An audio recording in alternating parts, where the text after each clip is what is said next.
Pudiendo partir desde cero, los hermanos rivales Enlil y Enki dividieron la tierra en 4 regiones, pero no solo para gobernarlos ellos mismos, sino sus respectivos descendientes. Un sorteo extraordinario arrojó el siguiente resultado. Enlil y sus hijos heredarían Asia y Europa. Enki y su clan gobernarían África.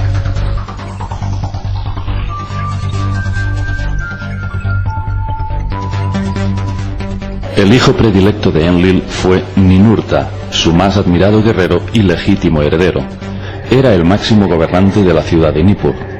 Ninurta heredó las tierras de Elam, Persia y Asiria. Fue uno de los dioses que más esfuerzos invirtió para reconstruir los daños que había causado el diluvio. Ninurta fue quien junto a su padre introdujo la agricultura, expandiendo las primeras semillas del tubérculo, los cereales, el trigo, las uvas, etc. Y proporcionó la primera herramienta para trabajar la tierra, el arado. Pero fue Enki quien, viendo al hombre sufrir en los campos, quiso facilitar sus arados, introduciendo a los primeros animales de carga. Según los textos, Enki creó a las criaturas vivientes más grandes, y los toros reemplazaron a las personas como tiradores del arado. Debido a que el diluvio había causado serios daños en los ríos Tigris y Éufrates, fue Ninurta quien construyó represas en las montañas, cavando nuevos canales para los ríos y haciendo drenar el exceso de aguas. Tales fueron los esfuerzos de Ninurta por reparar los daños y reconstruir al Nuevo Mundo, que los expertos encontraron un texto llamado Las hazañas y proezas de Ninurta, en donde se describe cómo el afamado dios, fruto de su exceso de movilidad, estrelló su aeronave contra las montañas, un pequeño accidente del que salió ileso. Durante miles de años, Ninurta fue venerado por la humanidad como el dios que nos había enseñado a labrar la tierra. Otro hijo de Enlil fue Nannar, o también llamado en acadio el dios luna Sin. Era representado como un anciano con cuernos y barba. Su símbolo era una luna creciente. Era el dios lunar masculino. Nannar fue un dios benévolo, que heredó Sumer y todas las tierras que se extendían hacia el oeste, hasta el Mediterráneo. Nannar se encargó de reedificar las ciudades antediluvianas que habían sido arrasadas por las aguas, las reconstruyó desde sus mismos cimientos, creando a su vez otros nuevos asentamientos.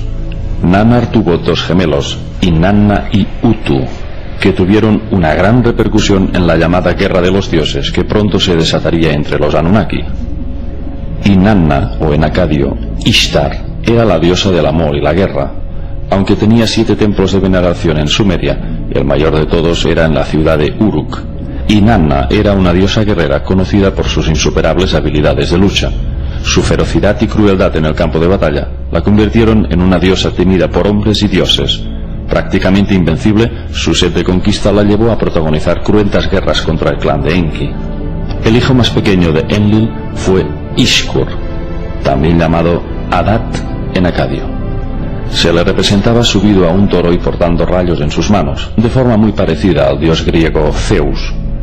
Ishkur heredó las tierras del noroeste, el Asia Menor y las islas del Mediterráneo. De ahí, su realeza se extendió con el tiempo hasta Grecia. Siendo Enki soberano de África, repartió el dominio de sus áreas entre sus hijos. Su hijo primogénito y heredero legítimo fue Marduk, que significa hijo del monte puro, pero a su vez Marduk es también el nombre babilónico de Nibiru, que Enki le puso en honor a su planeta de origen. Marduk se había convertido en el hijo favorito de Enki, ya que había aprendido con maestría todos sus conocimientos científicos y astronómicos. Además, era un guerrero implacable, pero carecía de la nobleza de su padre y era incapaz de contener la ira y la sed de conquista. Sin embargo, esa actitud no impidió que Enki tuviera una relación de estrecha armonía y amistad con su hijo. Enki le cedió todos sus poderes políticos, científicos y morales y confió plenamente en sus capacidades de liderazgo, hasta el punto de que gracias a sus heroicas hazañas se convirtió en dios de Babilonia.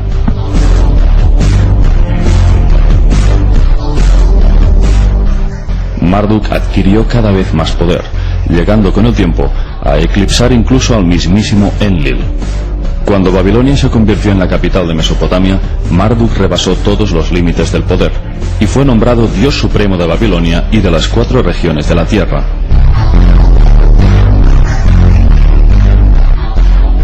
Según las interpretaciones de Sitchin, Marduk heredó las tierras del valle del Nilo, y podría muy bien ser que Marduk y Ra, el dios solar de Egipto, fuesen la misma entidad, así como Enki sería el dios egipcio Ptah, el padre de Ra. Según Sitchin, Enki o Ptah fundó y levantó Egipto alrededor del año 21.000 a.C. y lo gobernó durante 9.000 años. Después cedió el trono de Egipto a su hijo Marduk, el Ra egipcio.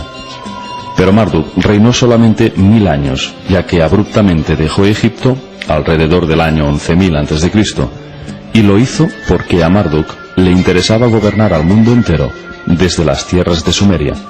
Así fue como cedió el reino de Egipto a sus hijos.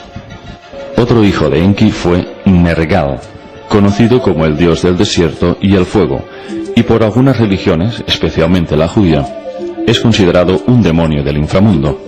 Enki otorgó a Nergal la zona meridional de África.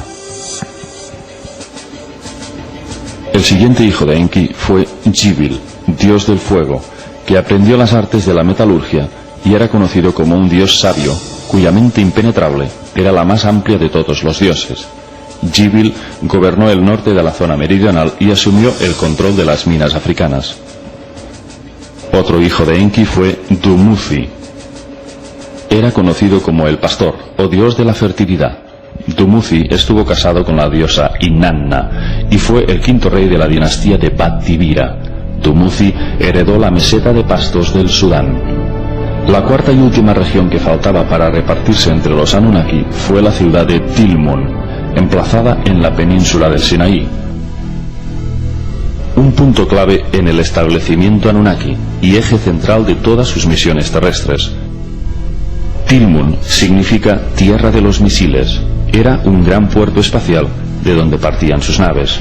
Algunos expertos describen a Tilmun como una puerta estelar o una escalera al cielo, aunque también es definida como la zona sagrada o la morada de los dioses, por lo que se deduce que albergaba una tecnología espacial capaz de transportar a los dioses hacia otros mundos o a su propio planeta de origen, Nibiru.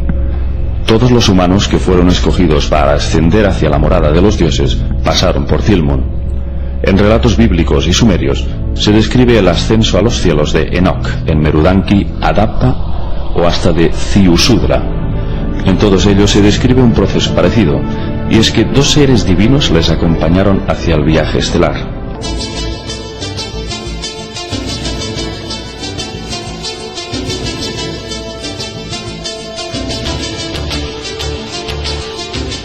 Por ejemplo, Adapa fue recibido ante la puerta de Anu por 2 jóvenes dioses, Dumuzi y Jizida. Los que acompañaron a Merudanki fueron los dioses Shamash y Ishkur. En el caso de Enoch fueron 2 arcángeles. Cuando estos humanos elegidos cruzan la llamada puerta de Anu, simbolizada por el disco solar que representa a Nibiru, luego son regresados a la tierra. Pero estos humanos llegan ascendidos, iluminados por una instrucción celestial, convertidos no solo en científicos, sino en sumos sacerdotes y en progenitores de un largo linaje sacerdotal que sus hijos se encargarán de instaurar en la tierra. De estos sacerdotes elegidos por los dioses descendería toda una generación de faraones, monarcas y reyes que gobernarían diferentes regiones del planeta. Y una ley inamovible estaba sujeta a su linaje. Solo podían procrear con los de su misma línea de sangre. Según los textos, la simiente sacerdotal no puede ser profanada. También sabemos que esos humanos elegidos y convertidos en sacerdotes y faraones eran en realidad híbridos de los dioses Anunnaki. Por lo tanto, eso explicaría la prohibición de mezclarse con seres humanos comunes. Entonces, cabe preguntarse, ¿qué clase de genética contenía la sangre de estos elegidos? ¿Por qué los dioses crearon estos linajes de sangre híbrida para que gobernaran los pueblos de la Tierra?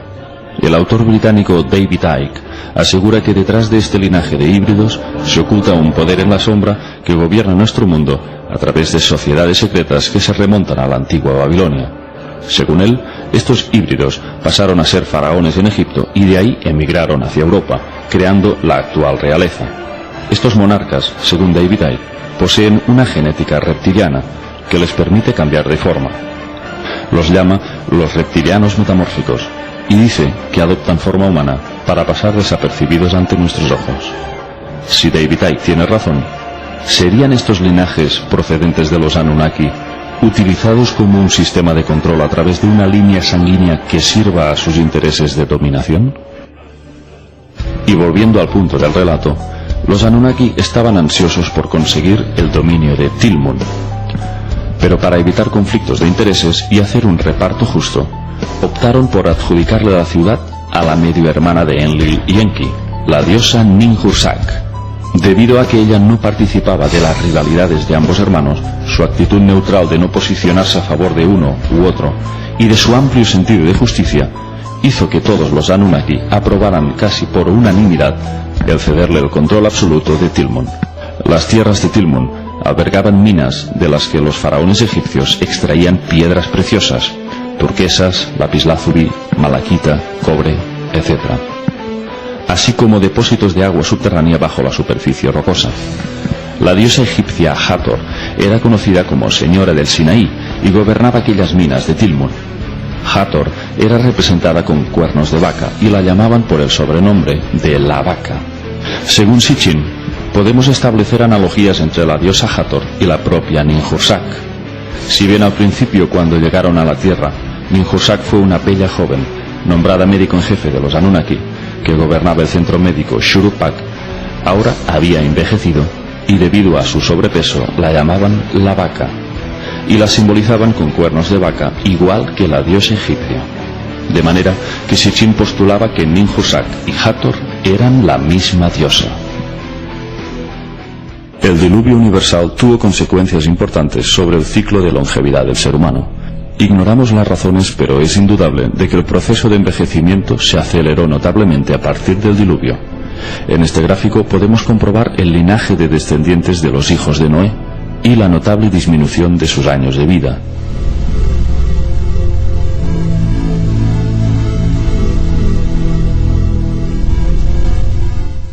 ¿A qué se debió este proceso degenerativo?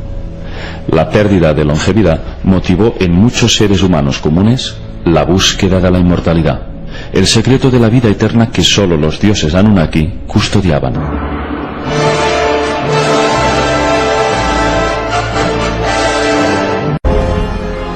Gilgamesh, o también llamado Istúbar, era descendiente por parte de padre de Shamash, dios del sol y la justicia, y su madre era la diosa Ninsun. Se consideraba a Gilgamesh 2/3 dios y 1/3 humano. Cuando Gilgamesh ascendió al trono, ocupó la quinta dinastía de Uruk y fue un rey aplicado y justo, pero con el tiempo una ansiedad creciente le atenazaba. El rey contemplaba impávido cómo el paso del tiempo arrebataba la vida del hombre, mientras que los dioses permanecían siempre jóvenes y su fortaleza perduraba inexorable. Gilgamesh se preguntaba si sus 2/3 de divinidad le harían inmune al envejecimiento, o bien si ese tercio de humano le convertiría en un simple mortal. Obsesionado por el miedo a la muerte, planteó sus dudas al dios Shamash. En mi ciudad el hombre muere, agobiado mi corazón está. Perece el hombre, triste mi corazón está. También yo estaré condenado de esa manera.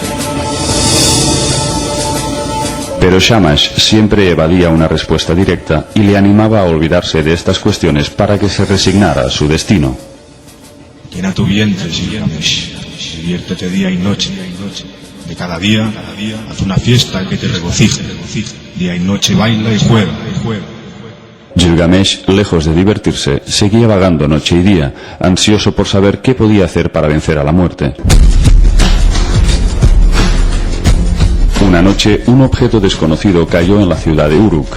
Era un artilugio mecánico, cuyo aspecto no se detalla en los textos, pero lo describen como el trabajo de Anu, lo cual significa que se trataba de un objeto forjado y por lo tanto fabricado, cuyo origen se le atribuía al gran dios Anu, soberano de Nibiru.